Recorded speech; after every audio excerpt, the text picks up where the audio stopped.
It's early morning on Mount Tamalpais, just across the Golden Gate Bridge from San Francisco.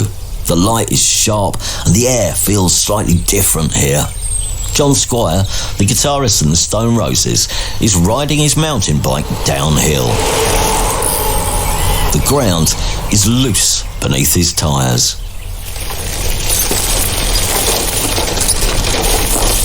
For once, all the background noise is gone. No meetings or lawyers, just speed. In this moment, Manchester feels a long way away. It is the band's first day off after an 11-show run across America and Canada. Japan is next, and then England for a run of summer dates. After 5 years of silence, courtrooms and rumours, the Roses are finally back in business.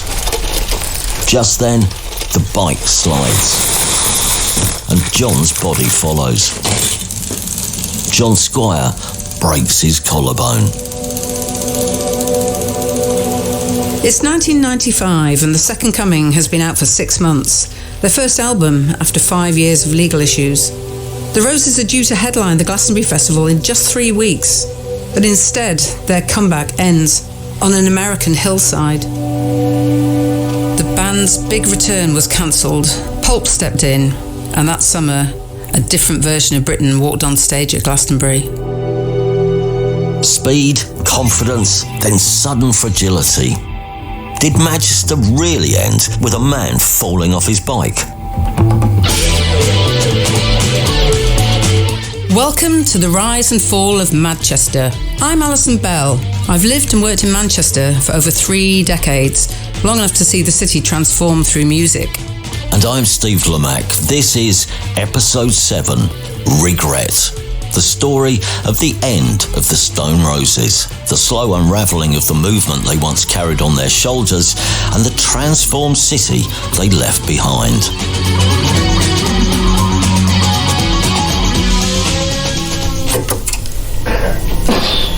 Is that any good, that? Inside a studio in rural Wales, time moves slowly. There are empty cups on the floor and the ashtrays haven't been emptied for days. Guitar cases lean against the wall, unopened. No one is playing. No one's arguing either. Nothing is happening. After years locked in legal battles, the Roses finally entered Rockfield Studios in 1992. They are there physically, but not fully together. John Squire sits on the floor with a guitar across his lap, sanding the body down, repainting it, and then sanding it back down again. Ian Brown paces the length of the room, lyrics half-formed. Manny flicks through magazines, and Rennie doesn't show his face. What we did wrong was we didn't sit down and write the songs. We went into the studio and tried writing as we were going, and it didn't work that way, you know. Here's Manny. It just put the handbrake on the career after we built up all that momentum to Fool's Gold and then the One Love single, and then it's like, right, we're going to go away and write the second LP. Outside the studio, Britain is changing fast.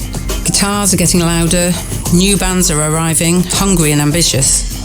The alternative music scene, which the Stone Roses helped rejuvenate, is moving on without them. Their critics in the press speculate that maybe the band's time has come and gone. Weeks pass, then months, and more months. So that when their sophomore album, The Second Coming, finally did arrive in December 94, it carried a weight and a pressure that would have led other groups to buckle almost immediately. It also brought, we would later find out, an internal resentment that had created fractures to the once tight-knit gang. Squire later admitted that even their arguments were no longer explosive. They were slow and cold and buried in silence. Here's Manny. I still think the LP stands up, but it was a bugger to get done. There's all manner of problems. Anything that could happen did happen. Death, drug habits, people falling out, record company palaver, doors, everything. And then it was kind of like a drifting apart kind of thing, because we were always like a really tight unit, and I don't think we had the same level of joy for it once we was inside the belly of the beast, because we always said the day we're not enjoying it, we'll give it up, and that's kind of what we did. Eventually, a new song did arrive. Love Spreads, their first new music in 4 years, which got its first radio play with me and Joe Wiley on the evening session on Radio 1 on the 7th of November 1994. And I kid you not, a security guard brought us the CD to the studio, handed us the case. I took the CD out of the case, put it in the CD player. We played it for the first time on radio as the security man watched on, and when it finished, I took the CD out of the CD player, put it back in the case and gave it back to the security man, who then took it straight back to the record label and put it in their safe. But whatever the skeptics had predicted, the interest in that record amongst our listeners was off the scale. So one of them's evening session, we have the Stone Roses with us, and I've been taking questions on the phones and the fax line. First question, Nicola Cleland from Scotland. When will the next album be out? 99. Yeah? In about 5 days. 5 days. Right. Have you been working on new stuff at the moment? Have you written new songs? We've got all kinds of stuff, but, you know... Left over from last time. Worked up. It's strange though. I don't think we might not have anything. At the moment, because obviously you're all taking in different influences at the moment. Everyone seems to be sort of putting in... We always have been that way. Yeah. It's always a 4 different heads at work, and 4 sometimes the same and sometimes way different things. Elbows. As you can hear in that interview, there was still belief that the Roses could be a thing, but internally, I think it was different. Off-air conversations were short, and John Squire's already halfway out of the room. And when he finally did leave the band on the 1st of April 1996, he released a carefully worded statement. This is the inevitable conclusion to the gradual social and musical separation we have undergone in the past few years. And the other members of the Roses, in contrast, clearly spent less time thinking about their statement, saying, "We feel as cheated as anyone. We are disgusted." Here's Manny. John was left with no option but to take off, because certain members of the band weren't pulling it out live. I hate blushing on stage in front of people, but I'd always play my part. I was a bit angry with John when he left the group at first, but then I think it was poisoned a little bit. I was maybe being a bit selfish and thinking about myself and the rest of us, but the more I think about it, he was left with no option. He had to leave. I stayed with Ian because I didn't want to be deserting him and leaving him in it too. Maybe it was the wrong thing to do. In fact, I know it was the wrong thing to do. I should have left there and then, but my stupid loyalty kept me with him. He's a friend, you know, so I had to stick by him.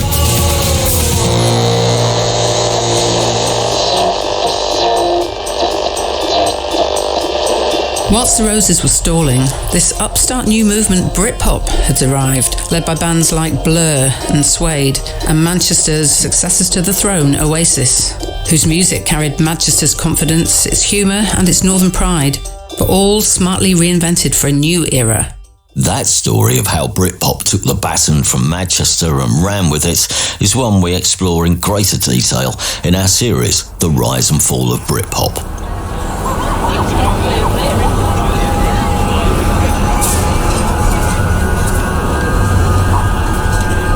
On the morning of the 15th of June 1996, Manchester city centre was full with shoppers ahead of that afternoon's Euro 96 match between England and Scotland at Wembley. At 11:17 a.m, the IRA detonated a bomb on Corporation Street, the largest explosion in Britain since the Second World War.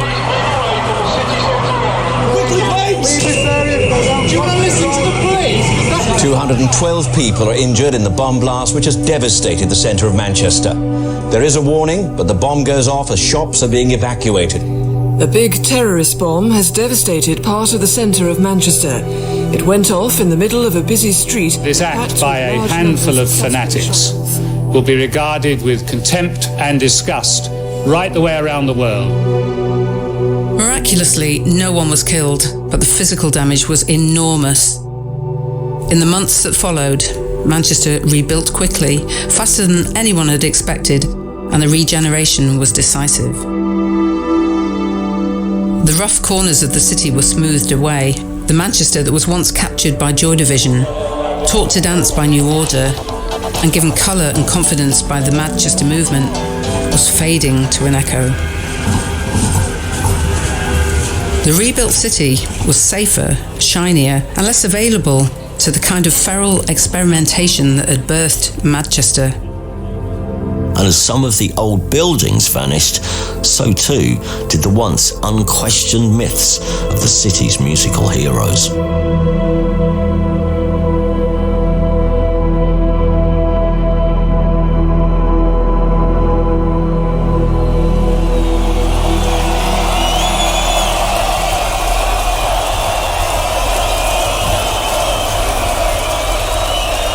By the time the Stone Roses reached the Reading Festival in August '96, the problem was not so much the anticipation, it was more the obligation.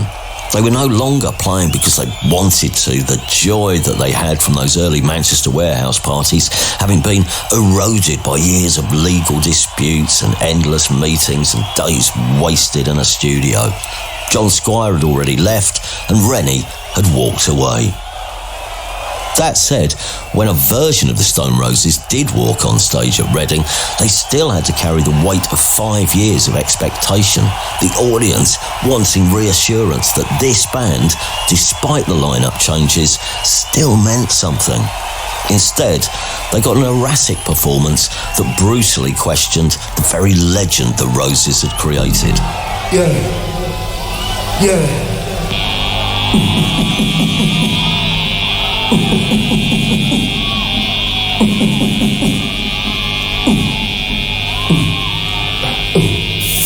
Ian Brown's voice wavered early on in the set and never fully settled. Manny, to be fair, held the centre as best he could, and behind them the hired hands were playing all the right notes. But really, was that enough?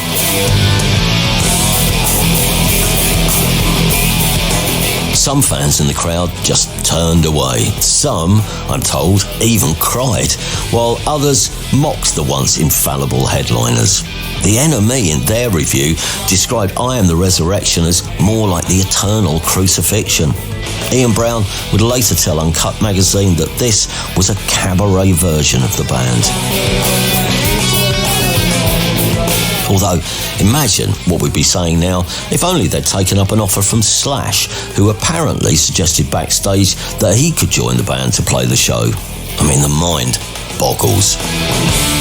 But time had moved on, and the Roses had lost their way.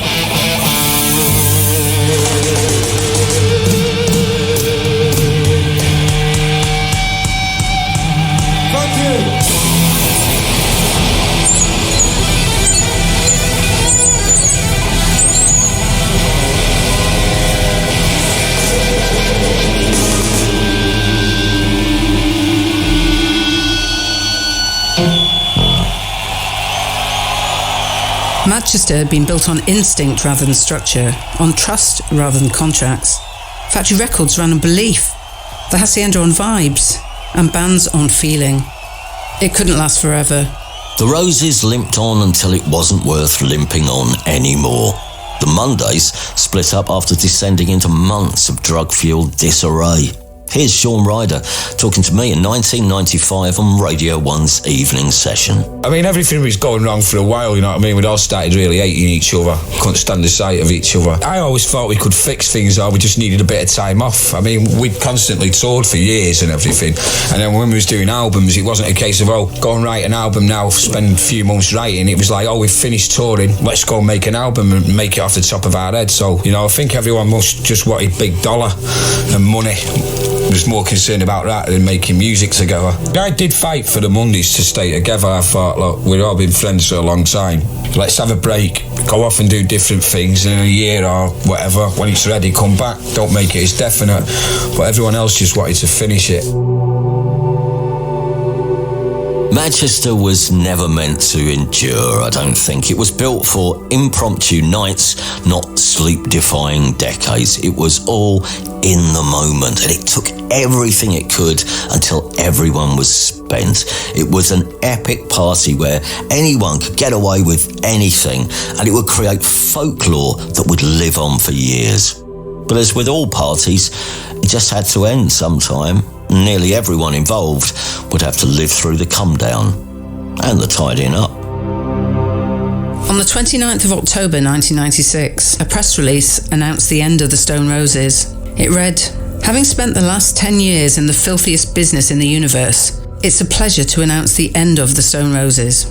Special thanks to the people of Manchester who sent us on our way." Here's Ian Brown.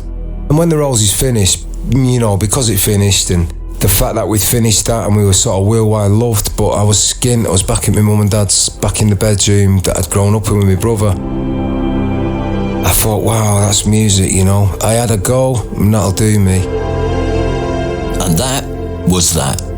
An ignoble, some would say overdue exit for a group who for a short while there stood so tall they looked down on all of us. But they'd be back, as with the Mondays, as the scars left by the original Madchester scene's implosion started to fade. They'd return to remind us just what they'd meant to so many people, and to reassert the lasting importance of what Manchester at the end of the 80s and the start of the 90s gave us. It was a scene that launched the careers of bands who are still making records today. It created stories that will be passed down through the generations, and it drastically reshaped Manchester's musical reputation around the world. And it will forever remain a testimony to the people who helped create it in the first place. Savile once said to me, "Tony, you think you ran a business. Can you think of any decision you or Alan or Rob ever took to make a profit?" And obviously, after about a few seconds, I realised I could never in a million light years think of anything we ever did to make a profit. In fact, we survived so many times through so much shit that we got used to being survivors. So when we finally went bankrupt, it was a bit of a, this wasn't meant to happen. I always thought we'd survive everything, but in the end you can't survive everything, not your own stupidity. In the final episode of The Rise and Fall of Madchester, we discuss the impact of the music on the rest of the UK, its influence on Britpop, on club culture and on fashion, and the legacy which lives on today. And we ask the question, does Shaun Ryder remember any of it? I really can't remember anything about it because, I was off my head for a while. Completely in another dimension. When Shaun Ryder laughs, it isn't a polite laugh. It's long and dry, and as you would expect, full of mischief. Regretful? No chance. No chance. He pauses. They were great times. I can't remember any of them, mind.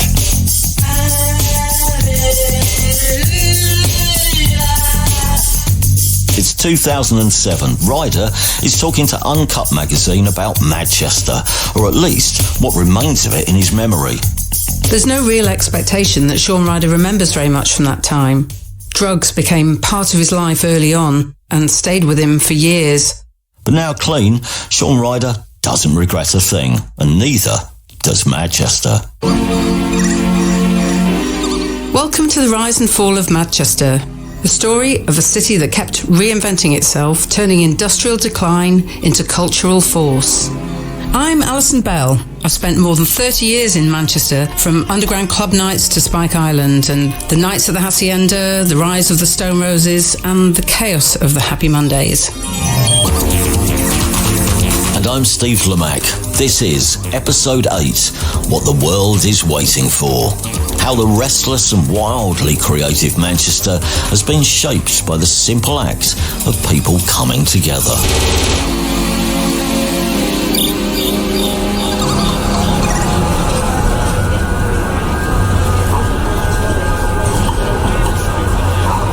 It might be more than 30 years ago, but today Madchester is a place which is easy to revisit. It's a nostalgia club night that finishes by 7 p.m. It's a classical concert with the Manchester Camerata.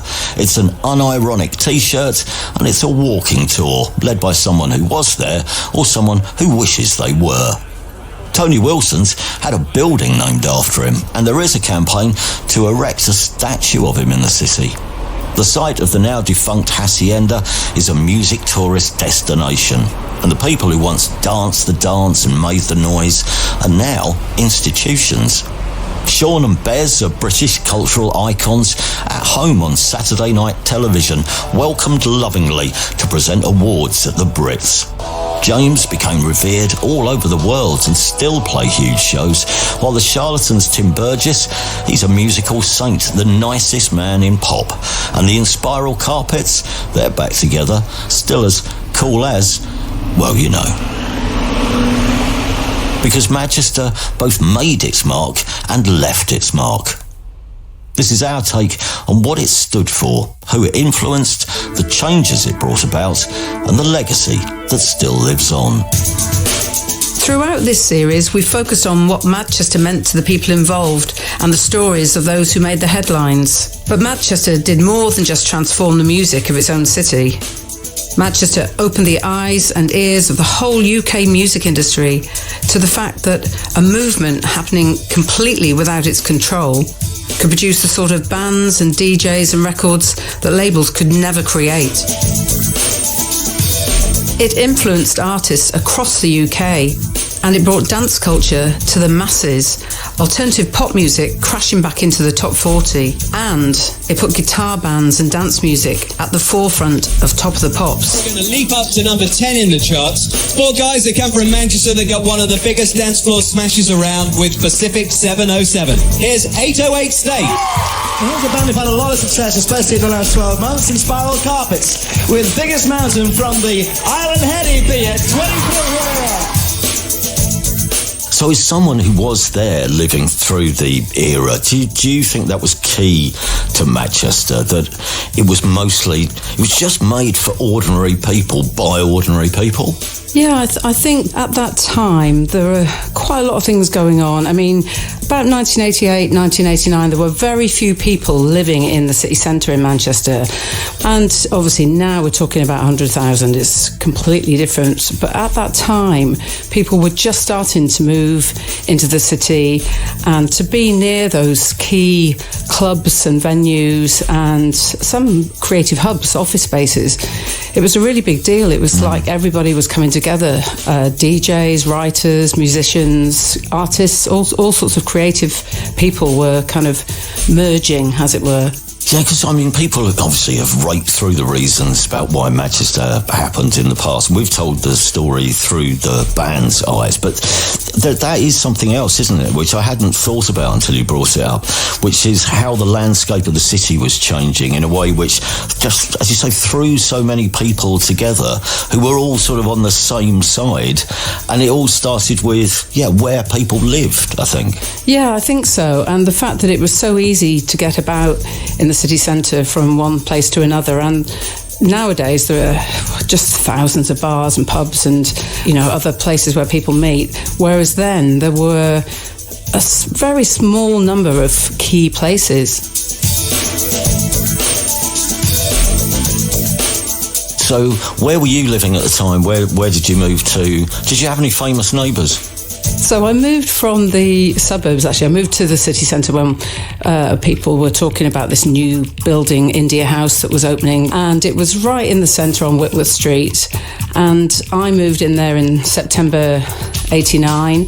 And there were all sorts of people living there. My next door neighbour was Simon Wollstonecroft, who was the drummer in The Fall. He'd been in the Smiths and the Roses as well.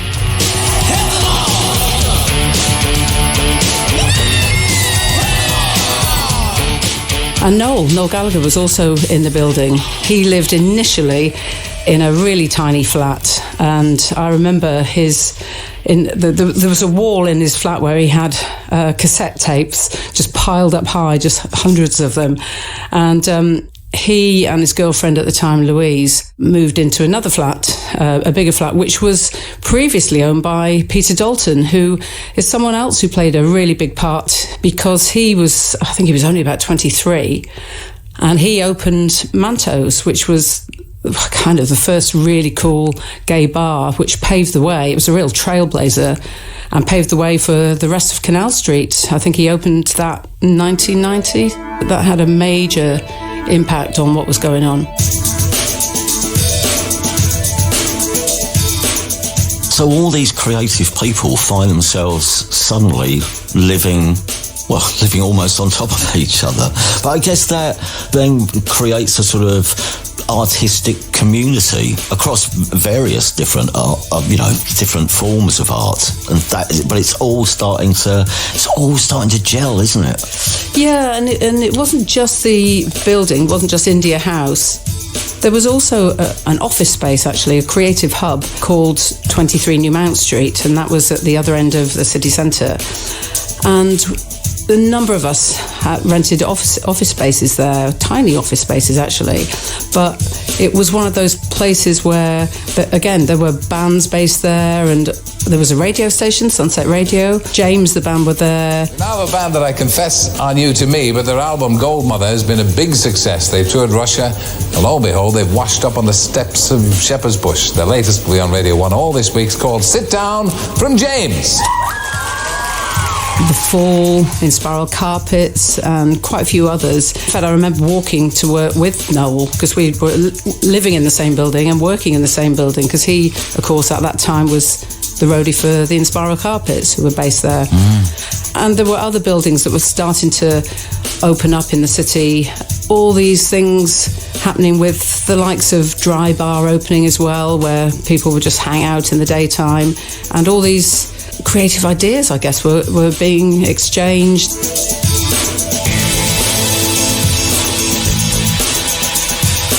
So you get this loose collective of people in and around music, but they're all pulling in the same direction. They're all championing Manchester's cause, aren't they? And this, I don't know, did that kind of foster a feeling of self-belief? Because a lot of what Manchester was built on was just belief in Manchester and the people of Manchester. Yeah, there was definitely a sense of pride, and there was an awareness that the spotlight at that time was on Manchester. I remember hearing, being part of lots of conversations when it was clear that the music press especially were very keen to cover bands and stories, the scene in Manchester. And I guess it was the fact that a lot of guitar bands, for example, were going to clubs and dancing, and maybe that hadn't have happened so much before then. So there were these crossover genres. We are Britain's great immigrant city, and no one notices it because we are so successful.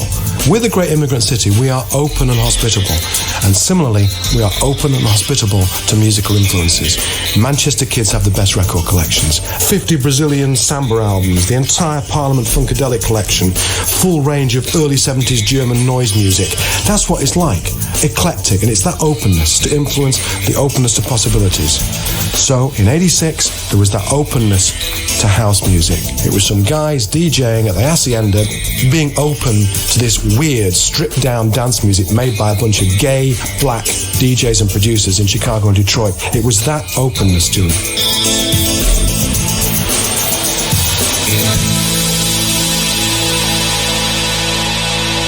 I'll tell you one person that we haven't mentioned in this series, talking about people who make stuff happen, but we should mention probably Gareth Evans, shouldn't we? Who was the manager of the Roses, but also ran a couple of venues. Yeah, he owned the International 1 and International 2, which at that time were huge places for bands to be playing in. Yeah, in fact, I remember DJing at those places a couple of times, and Gareth was very keen for us to play the Stone Roses on as many times as we could in one evening. Yeah, I guess one of the things that emerges then from this collection of random characters are people who sort of dreamed big in a way, and I think this is also why the Roses themselves are important, because they had ambition, and not just to be on the cover of a fanzine or a magazine. They want it to be really big, or at least really special. And this is a kind of total reset of that indie mentality of the 80s, isn't it? It's a sort of type of bravado that, I mean, maybe the Smiths aside, alternative or indie music just hadn't been that ambitious as the Roses were. Well, I used to remember going to see the Roses at International 2 and then going to see him in Wigan the night after. There'd be nobody there, absolutely nobody. But the night before in Manchester, there was 2,500 people, and it was like, they were our little secret for a long time. They had that attitude that kind of washed over us, that anything was achievable. And I remember being on the tour bus on Oasis's first tour, Liam thinking I was mad because I was saying, well, if the Stone Roses done Spike Island and it was 32,000, I won't rest until we've done a gig that's 33,000. And he's going, first single's not even out yet. You're mental. How long does it take then before people are talking about the Roses? Where is it when you notice, there's a lot of people now who seem to have seen this band or are going to their gigs or are talking about them, or when do you feel that the momentum's starting? Well, I think there was a pivotal moment when the Stone Roses played at the International 2. And I remember standing at the back, and I'm sure you were there, Steve, I don't know, but there were quite a lot of journalists who had come up from London to review this particular gig, so there were obviously kind of mutterings, rumblings about them. And I think people who had never seen them before were utterly astonished at the atmosphere and how the place it was sold out was rammed, and how brilliant they were. More to the point, they were so good live. And it felt like the next day everybody went back and wrote their reviews, and then things were never the same.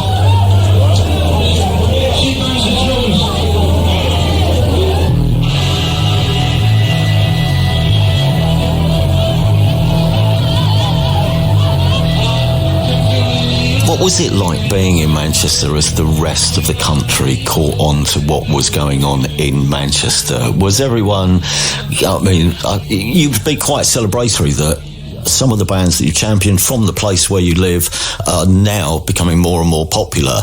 But was there a tiny smidgen of resentment? The fact that half of London's, media was coming up just to go to the Hacienda on a Friday night? It just felt exciting. It felt nice to have the spotlight on Manchester because there was so much going on. There was such a great feeling. Like you said before about the attitude of the Stone Roses and other bands as well subsequently, I think that had an effect on people's attitude, that they felt like they could just go for it. And I imagine years prior to that famous Sex Pistols gig in Manchester in the Free Trade Hall, that's where that feeling came from. The likes of, all the people that were there that went and formed bands after seeing the Sex Pistols. Yeah. I think there's a similar kind of feeling in Manchester a decade later. From Manchester, Stone Roses have so far concentrated on breaking home ground with their ecstatic pop. Crowds queue in the rain, concerts sell out, and audiences know all the words to their songs. On the verge of achieving national recognition, this is Stone Roses Live.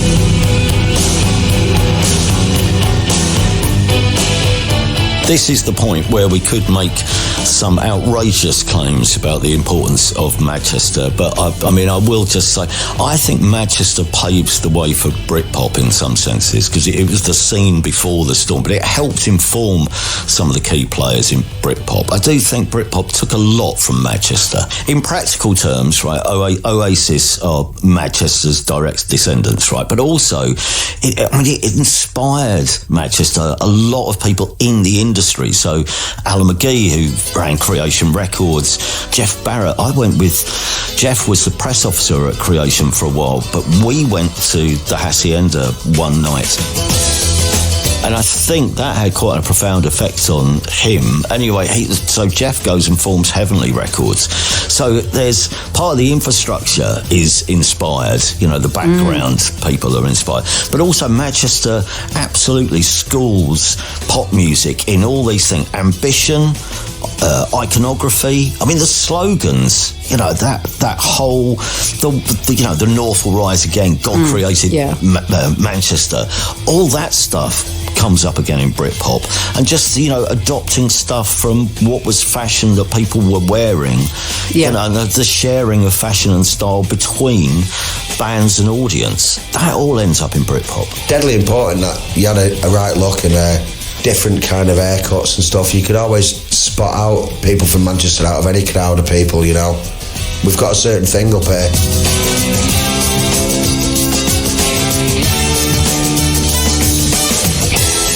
And of course, as I say, fans are always part of the story because so much of the energy, I think, of Madchester comes from the audience and comes from the dance floors of the clubs. You know, this is people making their own choices all coming together. And I think this is something that Tony Wilson understood really well. He knew things don't belong to individuals, they're about communities. This is Tony Wilson in an interview with Newsweek in 1990, right in the middle of Madchester. He said, if there is any idea at all, it is about community and collective strength. There is power in people being lovely to each other. And I think that's such a brilliant reflection on everything. Yeah, fantastic. Tony was an inspirational guy, really, and known in these parts as Mr. Manchester. His legacy lives on for sure. What did it mean to you? What's the legacy from where you are? I think Madchester was more than just a music scene. It was kind of like a moment where music, nightlife and youth culture all fused together, really. And that is the basis for so much of what follows, I think. What's your favourite memory of around the Madchester period? It's more of an overall feeling, and moving to the city centre where the vibe was just so brilliant. I mean, I do remember that Stone Roses gig that we were talking about before, just the feelings of being in the Hacienda, in Paradise Factory, and the buzz of Canal Street when it was at its peak. I think the Madchester legacy is really that it broke down boundaries between genres and audiences, and it gave the city a cultural identity, really, that still resonates today, I guess.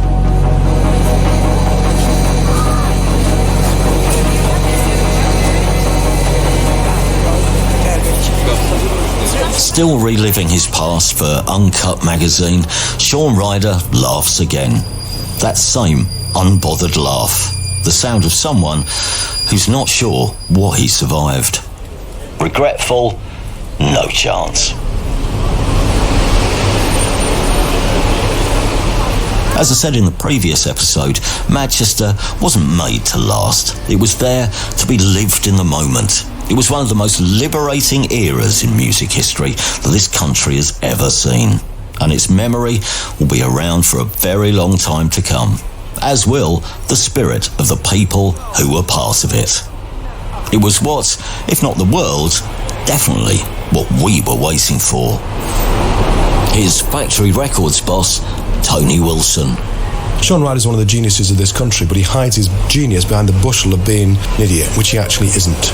Although Joy Division are the greatest band of all time, the reason why the Mondays are important in other senses, they are working class. Rock and roll is meant to be working class. That's the idea, isn't it? And it never bloody is. The Beatles were grammar school boys. Punk, so working class, it was actually a middle class art school invention, but it's always middle class but pretends to be working class. And the only real working class outbursts were Elvis Presley and then the Mondays Roses period. And within that class base you also get their destruction, because for everybody else there's a middle class work ethic. It's a job, isn't it? I'm going to earn money. For the working class band it's like bank robbery.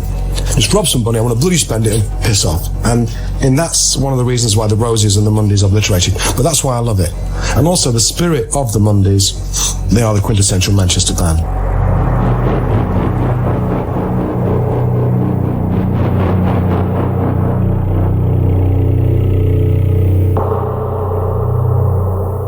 This series is dedicated to the Stone Roses and Primal Scream legend, Manny. The Rise and Fall of Madchester is a BBC audio production for BBC Sounds. It was presented by Steve Lamacq and me, Alison Bell. It was produced in Salford by Catherine Erlen. The editor for BBC Audio was Helen Hobday.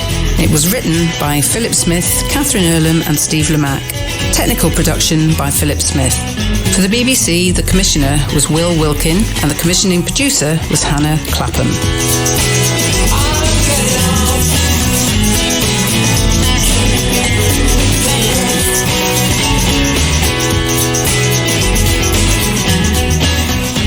If you're an indie music lover, then you can listen to the Indie Forever mix on BBC Sounds for your weekly fix of nostalgia and forward-thinking indie. Search Indie Forever on BBC Sounds.